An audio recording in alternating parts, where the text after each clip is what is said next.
Have you ever wondered why people develop eating disorders, or how you can tell if someone in your family or your friend circle is anorexic or bulimic? In this video, we're going to understand what eating disorders are, why they're more prevalent than you might think, and why somebody would put themselves through the devastation that an eating disorder causes in their life.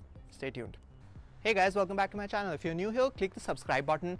Make sure you become part of the family. We can be friends. It's fun here. Anorexia nervosa is an eating disorder that claims more lives than any mental illness out there, surpassing even major depression. And eating disorders are so sneaky, they can happen to anybody. It can happen to you and your family, your friends, an 80-year-old woman, a 40-year-old man, it doesn't matter. But with proper and timely treatment, we can reduce the mortality rate of anorexia nervosa and other eating disorders from 20% to 2%. And that is the point of this video, to make you part of the solution by you being able to recognize the warning signs in your loved ones, like compulsively exercising after cheat meals, going to the bathroom after a meal lots of times, sometimes even having curly fuzzy hair on their arms because it's a sign that the body is trying to control its temperature. To keep things easy, I've divided this video into two parts. Let's dive in. Despite the recent rise in discussions about mental health during this pandemic time, there's a lot of misconception about eating disorders. All of this is made significantly harder by the fact that there are a lot of different kinds of eating disorders, ranging from bulimia, anorexia, and binge eating disorder, which you might have heard of in movies, to OSFED, which is a different manifestation or a combination of various disorders which don't necessarily meet a certain criteria. Some other ones like pica involve eating non-food items like paper or dirt, which a lot of kids do, by the way, and avoidant or restrictive eating disorder, where kids don't like the texture or taste of the food and hence miss developmental goals and milestones because they don't get enough nutrition because they don't eat. There's also a new one called orthorexia, which is an obsession with eating healthy.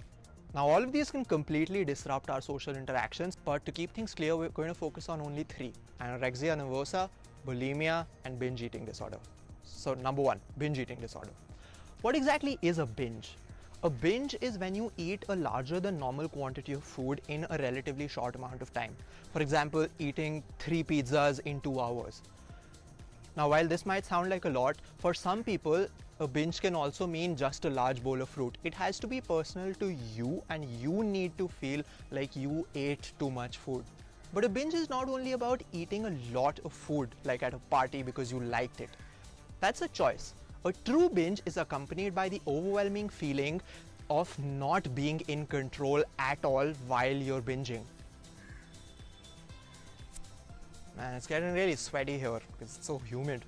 You see the sacrifice that has to be put into a video? Nah, I'm just kidding. I really like doing this. Thanks for watching. When we suffer from binge eating disorder, in the long term, we also have a tendency to develop chronic illnesses like diabetes and heart disease and obesity.